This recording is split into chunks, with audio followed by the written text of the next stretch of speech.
এত কালারফুল এত সুন্দর করে যদি আপনি প্লেট সাজিয়ে দেন বাচ্চাদের খেতে বাচ্চারা বাধ্য, কারণ বাচ্চারা তো আসলে খাওয়া দেখে বেশি পছন্দ।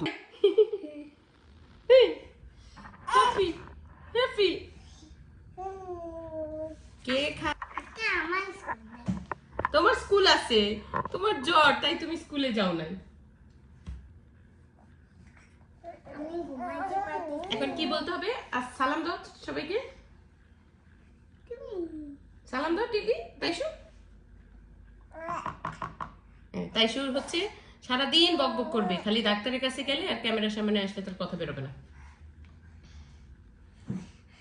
টিলি সোনা, ওর মুখের উপর কাশো না, দূরে যে কাশো।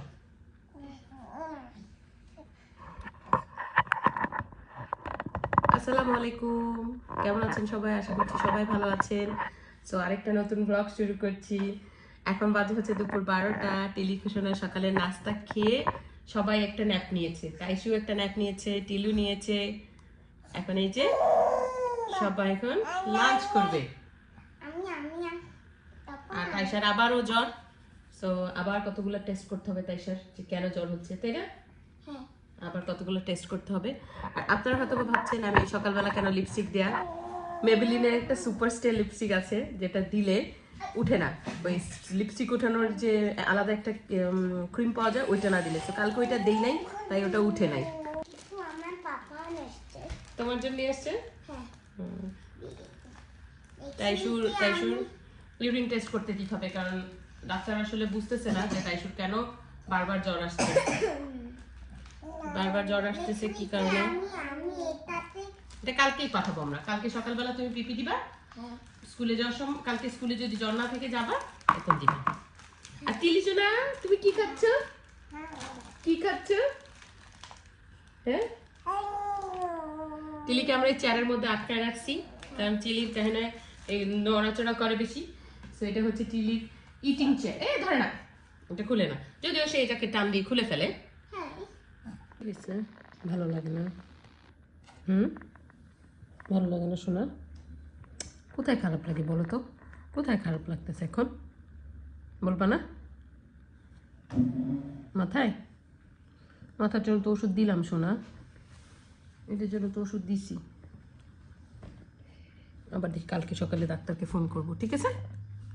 আবার আমরা দেখি কি দেয় ডাক্তার ওষুধ, ঠিক আছে? লক্ষ্মী বাচ্চা আমার। আজকে সারাদিন কিচ্ছু করতে পারি নাই, কারণ তাইশার জ্বর নামতেছিলই না, সে আমার কোলের মধ্যে সারাক্ষণ বসেছিল। তিলি আজকে মাশাআল্লাহ লম্বা একটা ঘুম দিয়েছিল দুপুরে, বাট তারপর আমি কোনো কাজ করতে পারিনি। তো এখন সবাই বাসায় আসছে, বড় দুজন, আর এখন এই যে ওদের জন্য আমি খাবার বানানো শুরু করব। ভাগ্য ভালো যে যখন টিলি ঘুমিয়েছিল তখন আমি এগুলো একটু বের করে রেখেছিলাম, ব্রোকলি আর হচ্ছে স্যামন। আজকে হচ্ছে একেবারে শর্টকাটে একটা রান্না করব ওদের জন্য। আর আমার তো যে রুই মাছের তরকারি, কচুলতির তরকারি দুইটাই আছে। আবার ফ্রিজ খুলে দেখি মুরগির মাংস একটুখানি ছিল ফ্রিজে, সো এটাও গরম করছি। সো অনেক খাওয়া, এগুলো খাওয়া খেয়ে শেষ করা যাবে না। সো ওদের জন্য এখন বানাই। বাসার সবচেয়ে হাসি খুশি মানুষটা আজকে অসুস্থ হয়ে একদম চুপচাপ হয়ে গেছে, এই জন্য তার পছন্দের ব্রোকলি বানাবো। আর বুঝলাম না, তার পেটটাও বেশ সমস্যা, সো এই জন্য ব্রোকলিটা আজকে কোনো এতে বাটার বা ক্রিম কিছু ইউজ করব না।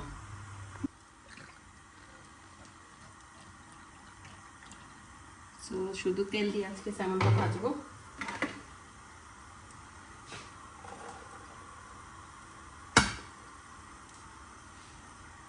এই যে স্যামনটা দেখছেন, এটার মধ্যে একটু রসুন আর একটু রসুনের গুঁড়া মাখিয়ে নিব।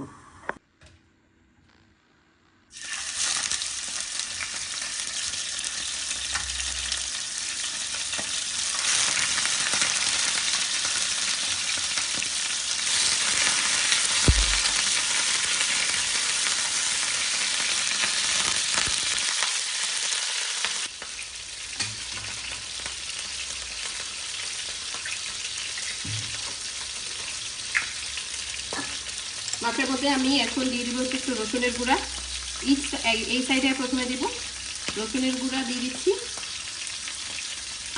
কাঁচা রসুন দিলেও হয়, কোনো সমস্যা নাই। আর দিয়ে হচ্ছে এই যে আমার হার্বের যে সল্ট,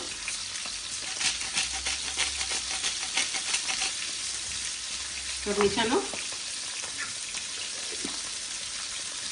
এখন ভালো করে আগে চিকেনটাকে ক্রিস্পি করে নিব, তারপর এটাকে উল্টিয়ে দিয়ে আরেকবার সিজনিং করব।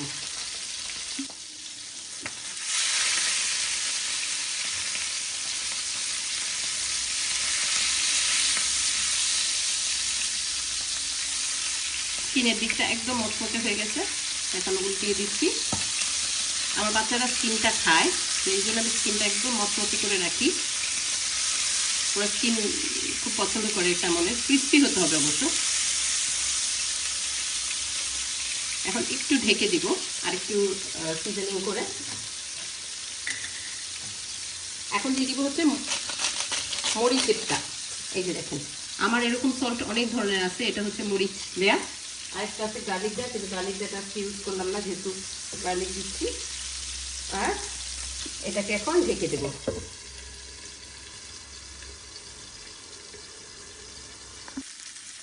মাছ একদম ক্রিস্পি করে ভাজা হয়ে গেছে, তো মাছগুলোকে উঠিয়ে রাখি। এটা আরেকটু হবে, এটা যেহেতু একটু মোটা ছিল, এটা আরেকটু একটু হোক। আর এই পাশ দিয়ে হচ্ছে আমি ব্রোকলিগুলো দিয়ে দিই। আজকে আমি ফ্রোজেন ব্রোকলি ইউজ করছি। ফ্রোজেন ব্রোকলি বা ফ্রোজেন সবজি যে কোনোটি ইউজ করলে অবশ্যই ডিফ্রস্ট করে নেবেন, নাহলে ডাইরেক্ট যদি প্যানে দেন তাহলে সগি হয়ে যায়। তো সগি হওয়া যাবে না।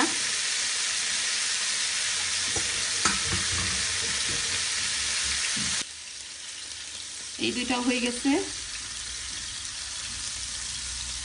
এখন হচ্ছে ব্রোকলিটা করার পালা।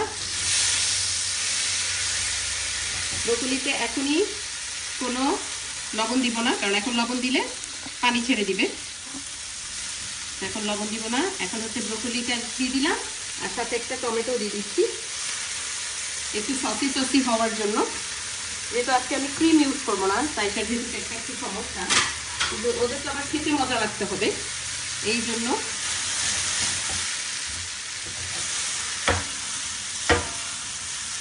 এই সিস্টেম আজকে। এখন এটার মধ্যে আমি আবারও রসুনের গুঁড়া দিয়ে দিব। গার্লিকের স্মেলটা আমার বাচ্চারা খুব পছন্দ করে, এই জন্য আমি চেষ্টা করি ওদেরকে কখনো কিছু রান্না করলে একটু গার্লিকটা দেওয়ার। আর হচ্ছে মিক্স হার্বস, এটাও তাদের খুব পছন্দ। এই যে যেটাকে হার্ব দ্য প্রোভেন্স বলে,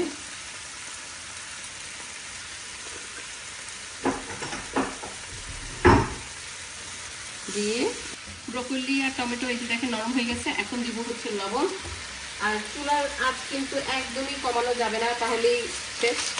সবজির যে ক্রাঞ্চিনেস আছে সেটা চলে যাবে। সবজির ক্রাঞ্চিনেসটা যাওয়া যাবে না, ক্রাঞ্চিনেসটা থাকতেই হবে যদি মজার সবজি বানাতে চান। তো দেশের মাদের সবচেয়ে বড় কমপ্লেন থাকে যে বাচ্চারা সবজি খায় না, মাছ খায় না। এখন আসলে বাচ্চারা কি জানেন, আমরা চিন্তা করি যে দেশে বাংলাদেশি মারা ভাত না খাওয়ালে, তরকারি রান্না না করে খাওয়ালে মনে হয় না, পুষ্টি যায় না। আসলে কিন্তু তা না।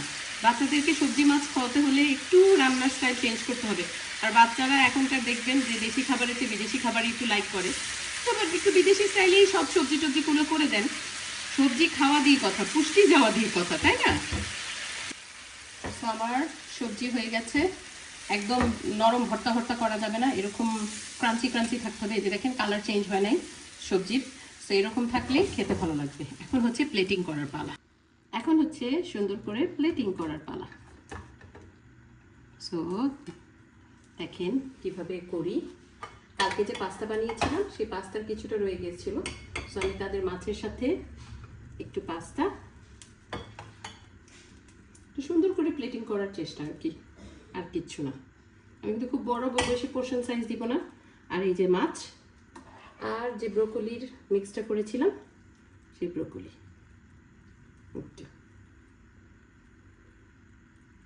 এটা হচ্ছে আমার বড় মেয়ের প্লেট। এই যে দেখেন এত কালারফুল, এত সুন্দর করে যদি আপনি প্লেট সাজিয়ে দেন, বাচ্চাদের খেতে বাচ্চারা বাধ্য। কারণ বাচ্চারা তো আসলে খাওয়া দেখে বেশি পছন্দ করে, খাওয়ার চেয়ে বেশি দেখে তারা পছন্দ। সো এই হচ্ছে আমার আজকের তাদের পছন্দের dinner, quick and easy. So আজকে ব্লগ আমি এই পর্যন্তই শেষ করছি। আজকে তেমন কিছু দেখাতে পারলাম না, কারণ বাচ্চারা অসুস্থ থাকলে মাদের অবস্থা খারাপ। আর প্লিজ প্লিজ প্লিজ যারা সাবস্ক্রাইব করেছেন, প্লিজ আপনারা যদি আমার ভিডিও ভালো লাগলে শুধু সাবস্ক্রাইব করবেন, এটা আপনাদের কাছে আমার রিকোয়েস্ট। ভালো না লাগলে সাবস্ক্রাইব করার কোনো দরকার নেই। সো কালকে দেখা হবে নতুন কোনো ব্লগে। এখন বাচ্চাদেরকে খাওয়া দিই।